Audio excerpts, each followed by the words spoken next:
Hello, what is up mga ma'am, sir, ma'am? Ako boss si Ralph Cifra, isang visual artist from Manila, Philippines. And today we are going to unbox the Yolopark Scourge AMK Pro 22cm model kits die cast. This is the front of the box. We have a nice spot laminated shot of Scourge. Tapos meron siyang lens flare sa eyes. Tapos meron siyang LED sa eyes and sa weapon niya. Tapos you have the Transformers logo here. This is authentic, original. And hindi siya KO, hindi siya bootleg, hindi siya fake. Yolopark frame, you have the armor and the final preview here sa likod ng box. Tapos you can also switch the faces, meron siyang accessories, all the legal stuff here, the description, Chinese and English. Tapos yung box niya, it comes with a sleeve. So you'll pull the sleeve out. Tapos ganda ng line art na ginawa nila dito. It's a holographic line art ni Scourge. Super nice artwork and packaging design. There's the logo of the Terror Cons na pinattern sa face ni Scourge. Also, thank you Yolopark for sending this Scourge for unboxing, review, and customization.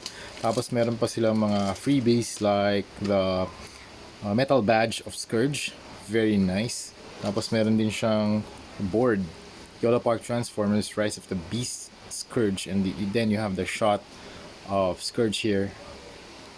Yeah, I think this is the actual toy na inedit nila. Tapos meron siyang background and you have the stroke around his body. And then Yolopark logo. Thank you very much Yolopark. Tapos meron kang show and get rewarded $10 coupon giveaway. Just got your Yolopark Mirage, Scourge, or Optimus Prime. Post a photo or video at Yolopark and claim a $10 coupon. Okay? Thank you very much. Tapos meron din siyang manual. So please read the manual before assembling the figure. This will help you build the Scourge na model kit.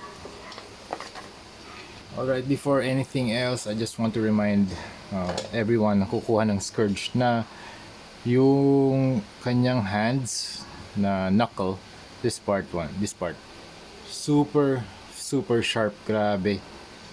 Yan sobrang talas, kaya gagawin ko na lang dito, lalagyan ko na lang muna siya ng blue tack dito sa part na to para safe tayo. Sobrang sharp niyan, grabe. Pati itong meron pa pala dito sa parts ng mga fingers. So yun lang, reminder ko lang kasi baka mamaya pag usually kasi syempre yung hand, mag-a-apply kayo ng pressure or force para ipasok siya dun sa arm.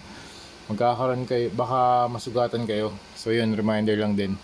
Okay, for review purposes, tinanggal ko muna yung blue tack dun sa kamay para mas makita natin yung shot or yung ginawa ni Yolopark dito sa kanilang hands. So this is a very beautiful na action figure or collectible. Tanggalin ko lang din itong mga blue tack kasi yan, ilagay ko rito sa stand para secure siya.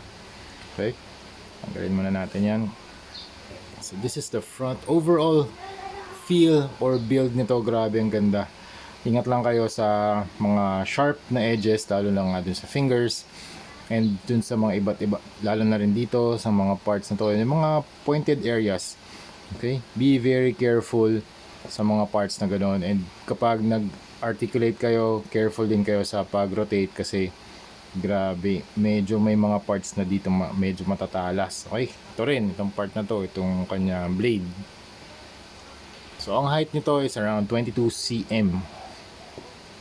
Grabe to mga ma'am sir, sobrang ganda. Para siyang, ang iniisip ko kasi pag nakita ko to, para siyang custom repainted na action figure or collectible.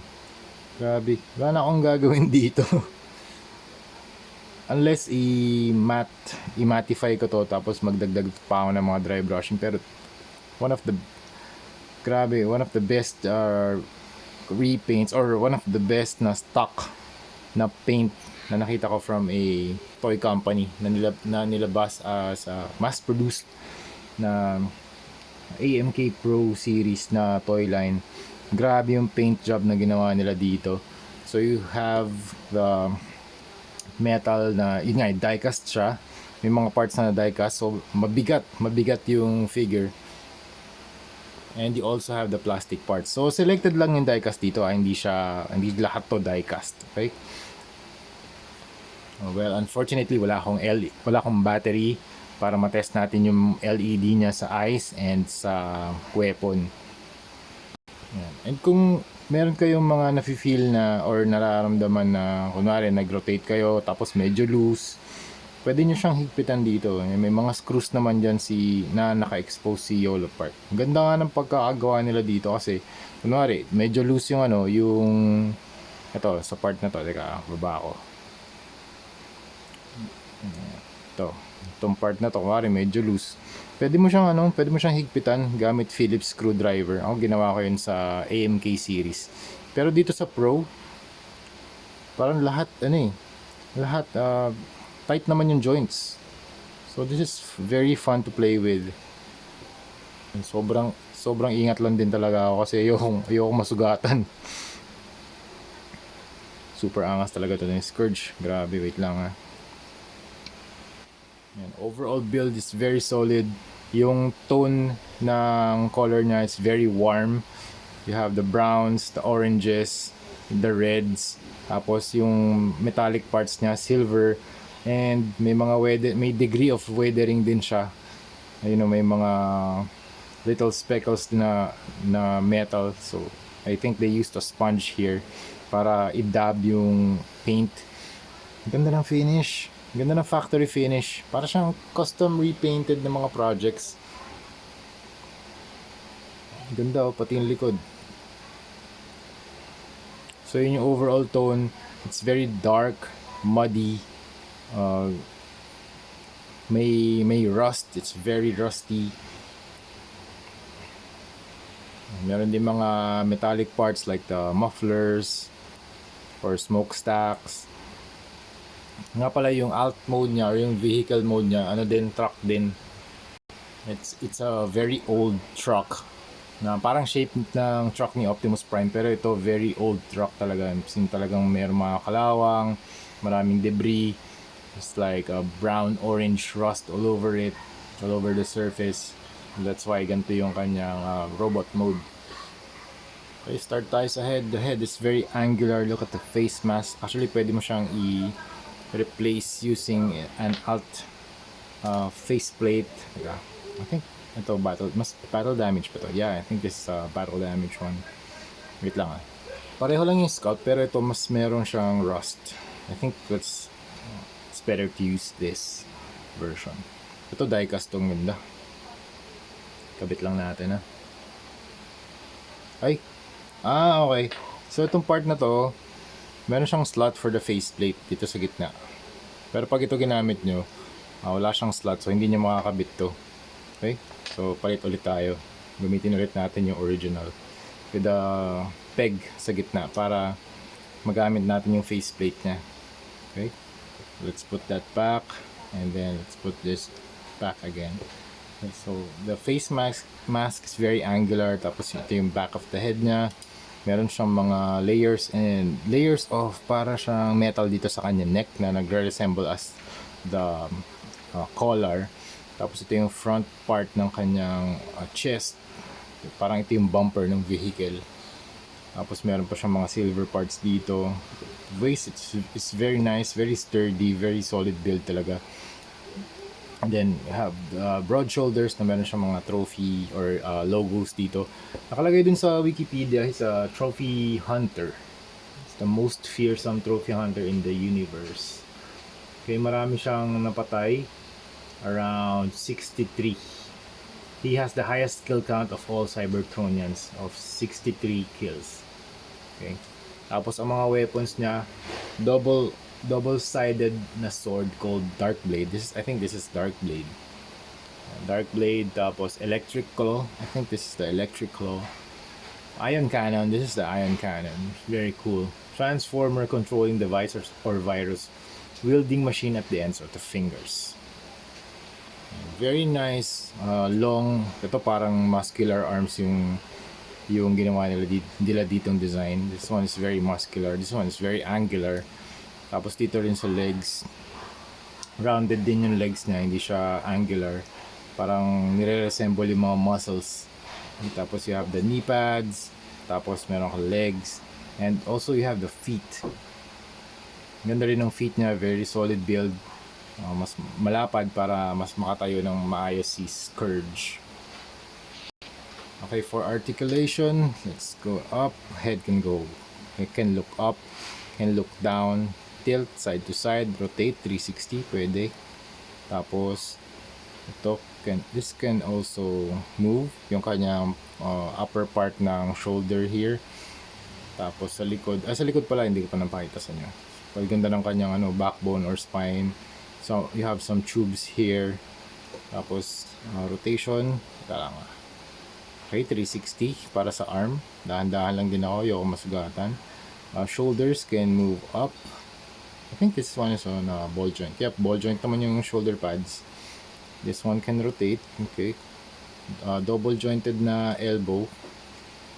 Very nice. More than 90 degrees. There's the ion cannon. Tapos ito, movable din. Itong mga parts na to para siyang legs or extensions.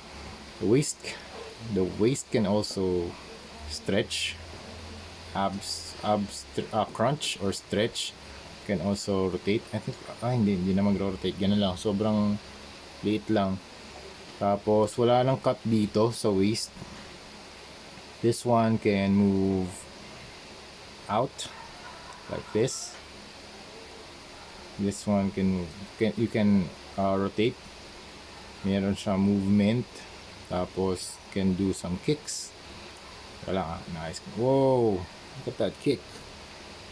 Tapos double jointed yung feet. Teka lang, just move this. Alam ko meron tatanggal dito para mas makasipa siya. Wait lang. Ayan, itong part na to, pwede nyo i-move out and then bend the knee for a better range of movement. Ganda, meron pa pala siyang spring dito na color red. This one. Okay. And then yung feet niya, pwede mong i-move left to right, left and right. Okay, you can swivel and up and down. Meron ba ito articulation to? This one, I think wala. Wait lang meron siyang toe articulation. That's good. Sa iba pa niyang accessories, meron siyang metal pole and the base for a Scourge. So it's a large circular base na merong silver and gold na lining sa gitna.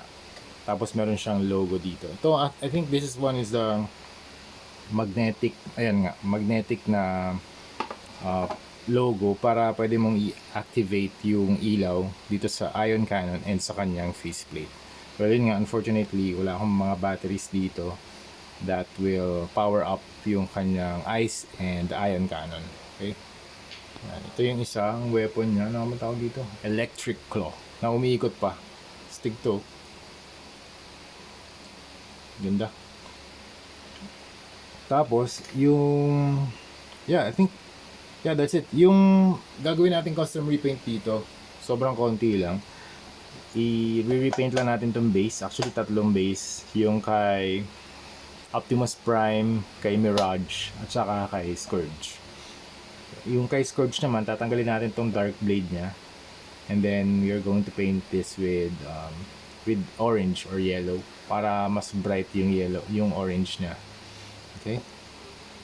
So yun lang mga ma'am sir, that's it. Yun ang ating review ng Scourge. Grabe, sobrang ganda.